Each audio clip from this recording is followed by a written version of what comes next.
কুন্তলা সুদীপার হাত দেখেই তার অতীতের কথাগুলো বলতে থাকে। তখনই বড় মা সুদীপাকে অপায়া অলক্ষ্মী বলে আবারও পুজোর মণ্ডপ থেকে চলে যেতে বলে। তখনই সুদীপা ওখান থেকে চলে যায়। হ্যাঁ বন্ধুরা, এমনটাই দেখতে পাবেন অনুরাগের ছোঁয়া ধারাবাহিকের আজকের এপিসোডে। বিস্তারিত জানতে ভিডিওটি না টেনে সম্পূর্ণ দেখতে থাকুন। গল্পের শুরুতেই দেখা যাবে পুজোর মণ্ডপে কুন্তলা এসে বড় মাকে বলতে থাকে যে আমাকে আশ্রম থেকে পাঠিয়েছে, বাবা পাঠিয়েছে, আপনাদের বাড়িতে দুটো নতুন বউ এসেছে, ওদেরকে আশীর্বাদ করতে আর তাদের ভাগ্য বিচার করতে, তাই আমি এসেছি। তখনই অতনুর খুব ভয় পেয়ে যায় যে এই যদি আবার আমার পরমা সত্যটা জানতে পেরে যায় তাহলে কি হবে, কারণ পরমার হাত দেখলেই তো সত্যটা জেনে যাবে, তাহলে আমি কি করে আটকাবো। এরপরই দেখা যায় বড় মা কুন্তলাকে বলতে থাকে, মা আপনি যা আদেশ করবেন সেটাই হবে, আপনাকে যে জিনিসগুলো প্রয়োজন সেগুলো আমাকে একবার বলুন, আমি আপনাকে সব আয়োজন করে দিচ্ছি। তখনই কুন্তলা বলে, হ্যাঁ মা, আমি যা যা বলছি সেগুলো পূরণ করে দেন। এরপরেই দেখা যায় বড়মা বলে, আমার বড় বৌমা পরমাকে আপনি হাতটা দেখে বলুন তো সে আসলে কতটা ভাগ্যবতী। তখনই দেখা যায় কুন্তলা বলে, হ্যাঁ আমি তো দেখতেই এসেছি, ওদেরকে আমার সামনে নিয়ে এসে বসান। এরপরেই দেখা যায় পরমা আর সুদীপাকে সামনে এনে বসায়।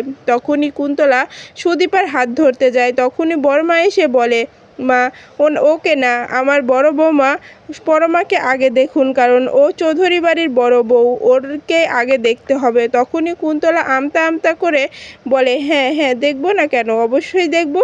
হ্যাঁ মা তোমার হাতটা দেখি। এই বলে পরমার হাতটা দেখে বলে যে আসলে তুমি অনেক ভাগ্যবতী, তুমি স্বামীর আদর সোহাগ ভালো পাবে, তুমি সংসারের আয় উন্নতি করবে, তুমি এ বাড়ির বউ হওয়ার যোগ্য আছে তোমার কোনো চিন্তা নেই। এরপরে দেখা যায় কুন্তলা সুদীপাকে বলে, মা তোমার হাতটা দাও, এবার তোমার হাতটা দেখি তো তোমার হাতে কি লেখা আছে।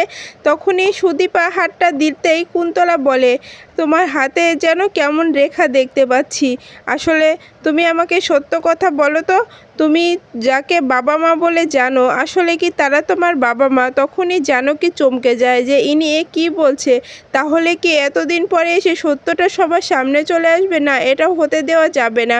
তখনই সুদীপা বলে ওঠে, আপনি কি বলছেন, আপনি কি বলতে চাচ্ছেন, আমি মিথ্যা কথা বলছি, আমার বাবা মা নয় অন্য কেউ, আপনি ভুল করছেন, আমার বাবা মা যাদেরকে বলেছি তারাই আমার বাবা মা, আমার বাবার নাম হেমাদ্রি বাবু, আমি হেমাদ্রির মেয়ে।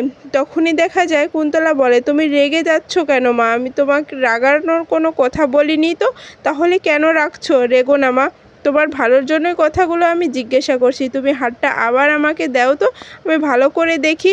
তখন কুন্তলা আবারও সুদীপার হাত নিয়ে বলে, না মা এটা সত্য, তোমার আর কোনো বোন আছে না। তখনই সুদীপা বলে, না আমার কোনো বোন নেই, আমি একা।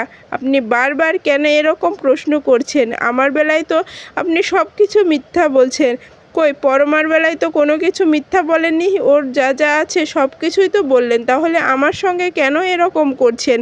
তখনই কুন্তলা বলে, মা আমি মিথ্যা কথা বলি না, আমি যেটা দেখতে পাই আমি সেটাই বলি। তখনই বড় মা বলে ওঠে, তুমি চুপ করো মেয়ে, তুমি গুরুমাকে এরকম অসম্মান করতে পারো না, সে যা করছে ভালোর জন্যই করছে, আসলে সে সব কিছু বুঝতে পারে, তুমি গুরুমাকে অসম্মান করছো, আমি কিন্তু তোমাকে ক্ষমা করব না। তখনই দেখা যায় ইন্দিরা বলে, দিদি এবার থামো, এখানে অনেক লোক আছে, বাড়ির বউকে এত অসম্মান করো না। এদিকে সুদীপার অতীতের কথাগুলো আসতে অতনুর খুব চিন্তায় পড়ে যায়, কারণ সুদীপার অতীত যদি আসে তাহলে তার মেয়ে পরমার অতীতও চলে আসবে, কারণ ওরা দুই বোন, এতদিন তারা যেগুলো গোপন করে রেখেছে এগুলো আর গোপন করতে পারবে না। তখনই বড় মা বলে ওঠে, এই মেয়ে তোমাকে এখানে আমি সহ্য করব না, তোমার বাবা মা ঠিক নেই, তোমার বংশ পরিচয় ঠিক নেই, আমি এটাই ভেবেছিলাম, আমি এটাই ধরেছিলাম যে আসলেই তোমার কোনো কিছুই সত্য না, সব কিছু আদিত্য আমাদের মিথ্যা কথা বলেছে, তাই আমি তোমাকে এই পুজোতে অংশ নিতে দেব না, এই পুজোর কোনো কাজও করতে দেব না, তাই ভালোই বলছি তুমি এখান থেকে চলে যাও, তোমাকে যেন আমি এখানে কোনো তোমার ছায়াও দেখতে না পাই। তখনই সুদীপা বলে, আপনি আমাকে যত কথা বলার বলুন, কিন্তু আমার বাবা মাকে নিয়ে কোনো কথা বলবেন না, কারণ আমি তো বারবার বলছি হেমাদ্রি আমার বাবার নাম, আমি হেমাদ্রির মেয়ে, আপনারা কেন বুঝতে পারছেন না, আমার অতীতে কোনো কিচ্ছু নেই। তখনই জানকী বলে ওঠে, আপনি ভুল করছেন। আমি ওকে ছোট থেকে কোলে পিঠে করে মানুষ করেছি। আমি ওর সব কিছু জানি। আপনি ভুল করছেন মা। ও ও কোনো মিথ্যা কথা বলছে না। ও আমাদের বাড়িরই মেয়ে ছিল। আমি ওর পিসির মতো। তখনই বড় মা বলে ওঠে, তুমি পিসির মতো, পিসি নও। তাই আমাদের বাড়ির ব্যাপারে কোনো কথা বলতে এসো না। বাড়ির কাজের লোক কাজের লোকের মতোই থাকো। আর একটা কথা সাবধান করে দিচ্ছি যে তুমি সব ব্যাপারে নাক গলাতে আসবে না। তুমি এখান থেকে চলে যাও। তখনই শ্রুতি সুদীপার গলার রকেটটি খেয়াল করে দেখতে পায়। তখনই শ্রুতি অতনুরকে বলে যে, অতনুর, আমি এই রকেটটি কোথায় যেন দেখেছি বলো তো, মনে করতে পারছি না। এই রকেটের সঙ্গে কি আসলে আমাদের কোনো যোগ আছে নাকি? আমি কিচ্ছু বুঝতে পারছি না। তখনই অন্যদিকে দেখা যায় সুদীপা ওখান থেকে চলে যায়। সে কান্না করতে করতে ওখান থেকে যাওয়া দেখে পরমা খুব কষ্ট পায় যে আমাকেও যেতে হবে। সুদীপা অনেক কষ্ট পেয়েছে। এই গুরুমা অনেক কষ্ট দিয়ে সুদীপাকে কথা বলেছে, আমাকে সুদীপার কাছে যেতেই হবে। তখনই দেখা যায় অন্যদিকে অতনুর আর শ্রুতি এগুলো নিয়ে তর্ক করতে থাকে। শ্রুতি বারবার বলে, অতনুর, তুমি এমন করছো কেন বলো? এরকম রকেট আমি কোথায় যেন দেখেছি। ও আমাদের আলমারিতে দেখেছি না? তখনই অতনুর বলে, হ্যাঁ দেখেছো, তাতে কি হয়েছে? একই রকেট কি হতে পারে না? তুমি বারবার এক কথা বলে আমাকে কেন উত্তেজিত করে দাও? তখনই সেখানে জানকী চলে যায় আর শ্রুতিকে বলে, দেখুন, আমি আপনাদের কথা মতো যেতে পারছি না, কিন্তু তাও একটা কথা না বলেও থাকতে পারছি না। আপনি এই রকেট নিয়ে কথা বলছেন তো? এই রকেটটা আমার দাদা ঠাকুরের ওখানে কুড়িয়ে পেয়েছিল, তাই তাই তার মেয়ের আশীর্বাদ হিসেবে রেখে দিয়েছিল। এই রকেটের সঙ্গে আমাদের কোনো সম্পর্ক নেই। এই রকেট আমরা বানাইনি। কথাটা শুনে শ্রুতি খুশি হয়ে বলে, তাই বলুন, আমি আরও কি না কি ভেবেছিলাম। এরপরে দেখা যায় শ্রুতি চলে যায়। তখনই অতনুরকে বলে জানকী যে, আপনাকে এবার বাঁচিয়ে দিলাম, কিন্তু আপনি আমার মেয়েকে বাঁচিয়ে দিন, না হলে কিন্তু আপনার মেয়ের সত্যটাও জানাজানি হয়ে যাবে। তখন কিন্তু আপনি আমাকে কিছু বলতে পারবেন না। তখনই শ্রুতি বলে, আমি আর কখনো তোমাকে এসব কিছু জিজ্ঞাসা করব না অতনুর, তুমি আর এগুলো নিয়ে কোনো রাগ করো না। এরপরেই দেখা যায় অন্যদিকে সুদীপার কাছে পরমা চলে যায়।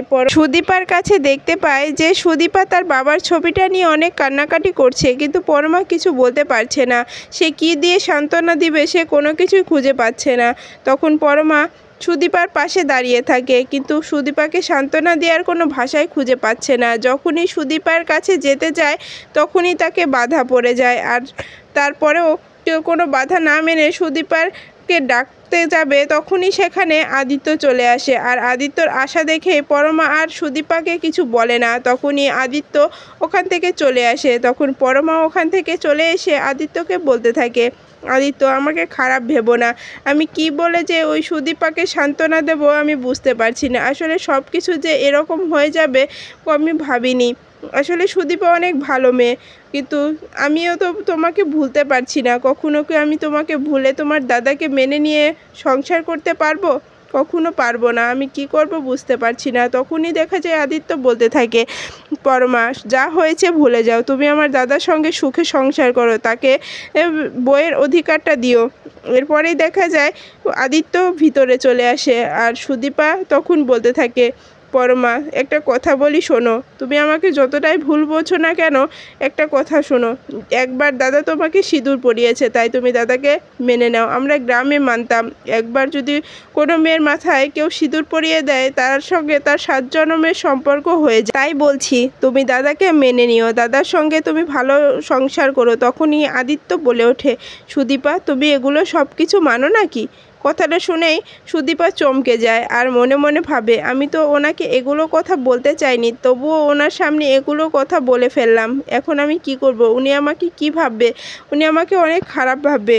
তখনই দেখা যায় আদিত্য বলে, সুদীপা, তুমি এগুলো মানো, তবে আমি তোমাকে এরকম সুখ কখনো দিতে পারবো না। হয়তো তোমার স্বপ্নটাই নষ্ট করে দিলাম আমি। কিছু মনে করো না সুদীপা। আসলে আমাদের ভাগ্যটাই এমন, আমাদের ভাগ্যর লেখনটাই এমন যে আমাদের জীবনে কখনোই সুখ ভালোবাসা আসবে না। আমরা কখনোই কাছাকাছি আসতে পারবো না। আমরা সবসময় দূরে থাকতে হবে আমাদের। এরপরে অন্যদিকে দেখা যায় কুন্তলা বড় মাকে বলে যে, আমার যাবার সময় হয়ে গিয়েছে, আমি এখন চলে যেতে চাই। মা, আপনি যদি আমার অনুমতি দেন তাহলে আমি চলে যাব। কিন্তু আপনার বাড়ির সেই বৌমা সুদীপাকে তো দেখতে পাইলাম না। তখনই বড় মা বলে যে আপনি এ কথা বলবেন না মা, ওকে আমি এখানে আসতে দেব না, কারণ ওর মতো মেয়ের এখানে আসার কোনো প্রয়োজন নেই। তখনই কুন্তলা বলে যে এরকম কথা বলবেন না, ও তো আপনার বাড়ির ছোট বউ, কিন্তু আমি আবারও আসবো। আপনার সঙ্গে আমার একটা অন্তরের মিল হয়ে গিয়েছে, এবারের সব বিপদে আপনি আমাকে কাছে পাবেন। এই বলে কুন্তলা ওখান থেকে চলে যায়। এরপরেই দেখা যায় অন্যদিকে জানকী সুদীপার কাছে এসে বলে, দিদিমণি তোমার রকেটটা আমাকে দিয়ে দাও দিদিমণি। তখনই সুদীপা বলে, কেন, এই রকেটটা কি আমার এখনই তোমাকে দিয়ে দিতে হবে পিসি? সেই কথা বলতেই সেখানে ইন্দিরা চলে আসে আর বলতে থাকে, সুদীপা মা তুমি কিছু মনে করো না, তুমি চলো, নিচে পুজোর অনুষ্ঠান চলছে। তখনই সুদীপা বলে, না মা আমি ওখানে যেতে পারবো না, কারণ বড় মা আমাকে নিষেধ করে দিয়েছে, ওখানে গেলে বড় মা আবার আমাকে অপমান করবে, এটা আমার ভালো লাগবে না মা, আপনি এখান থেকে চলে যান, আমি এখানেই ভালো আছি। তখনই জানকী বলে ওঠে, হ্যাঁ হ্যাঁ ও এখানেই থাকুক, কারণ বড় ম্যাডাম যদি জানতে পারে আর দেখতে পায় তাহলে সে অনেক রাগারাগি করবে। এরপরেই দেখা যায় ওখান থেকে ইন্দিরা চলে যায়, আর তখনই জানকী সেই সুযোগেই সুদীপার কাছ থেকে রকেটটা নিয়ে নেয়। এরপরেই দেখা যায় ইন্দিরা চলে আসে আর লাল একটা শাড়ি নিয়ে। তখনই সুদীপাকে বলে, সুদীপা তোমাকে কেউ কেউ কেউ কিছু এই বাড়িতে দেবে না, শুধু আমি ছাড়া, আমি তোমাকে এই শাড়িটা দিচ্ছি আজকের দিনের জন্য, তুমি এই শাড়িটা পরলে অনেক সুন্দর লাগবে তোমাকে, মায়ের কথা শোনো সুদীপা। তখনই সুদীপা বলে, হ্যাঁ আপনি আমাকে কথা বলেছেন সেটা আমি মানব না, এটা কখনো হবে না, কারণ আপনি আমার মায়ের মতো, আমি আপনাকে মায়ের সম্মানটাই দিই, তাই আপনি বলেছেন বলে আমি শাড়িটা পরবো। তখনই দেখা যায় ওখানে আদিত্য চলে আসে, আর সুদীপার গায়ে লাল শাড়িটা দেখে আদিত্য থমকে যায় আর সে অবাক দৃষ্টিতে তাকিয়ে থাকে, কারণ সুদীপাকে লাল শাড়িতে অনেক সুন্দর লাগছিল। তখনই আদিত্যর ভাই বলতে থাকে, দাদা তুই কি অবাক হয়ে গেলি নাকি বৌদির দেখে? তখনই দেখা যায় ইন্দিরা বলতে থাকে, হ্যাঁ আদিত্য, তুই আজকে সুদীপার সঙ্গে আমাদের সঙ্গে একটা ছবি তুলবি। এরপরে দেখা যায় ওরা সবাই মিলে ছবি তুলতে থাকে। তখনই ইন্দিরা বলে, তাহলে আমরা সরে যাই, আমার ছেলে আর বৌমা একসাথে একটা ছবি তুলুক, আমি সেটা নয়ন ভরে দেখব। তখনই দেখা যায় আদিত্যর ভাই বলে, হ্যাঁ তাহলে তাই হোক।